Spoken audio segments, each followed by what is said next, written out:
With us today on Morning Blend is Susan Cancro. She is the Executive Director of Advent House Ministries in Lansing.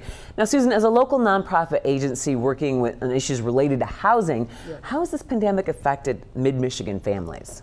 You know, we were just talking a little bit before we started about the economic hit. Yeah. You know, when everything changes and you can't get to your job or your job doesn't exist anymore, or the way work happens isn't what it was, then you don't know what to do. Yeah. And so you have a gap in funding, and then you have financial stress, and then it's very hard to think through what you do next, and of course this just escalates.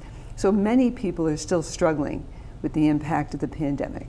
And I think sometimes there's a little bit of disconnect with some people benefited from the economy of the pandemic, while others are really struggling. What types of financial housing assistance are available to Ingham County residents right now? Right now, there's actually quite a bit of assistance. Oh, good. You know, the federal government really stepped up and created funding streams to states to assist with housing, to avoid eviction. You don't want people becoming homeless in this mess. Right. And then also to avoid foreclosure. So there's money for people who are paying mortgages and struggling, or people who are paying rent.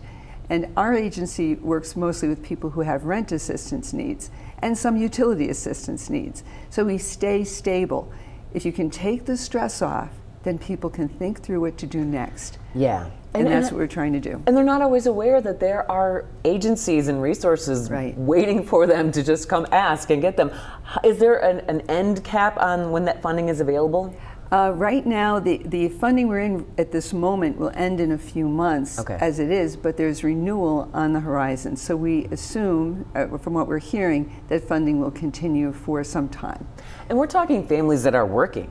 And maybe they're having an issue with transportation, or maybe some other repair came up, or some need came up that they had to address, and they're stuck. Yeah, no, when people look at how to be eligible for this funding, they're going to say you have to have a COVID-related issue. Well, I wasn't sick, so that's not true. Well, that's not the only way it can hit you. Maybe you were home more. Maybe you used more utilities. Maybe family members came to stay with you, and the cost of maintaining your household increased.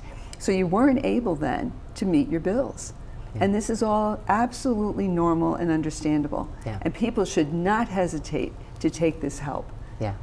Advent House Ministries, Susan Cancro, the Executive Director, thank you so much for joining us today and reminding everyone that resources are available. Maybe you don't need them, but maybe someone you know does, and we can pass that on. Thank you for the work you do. Thank you.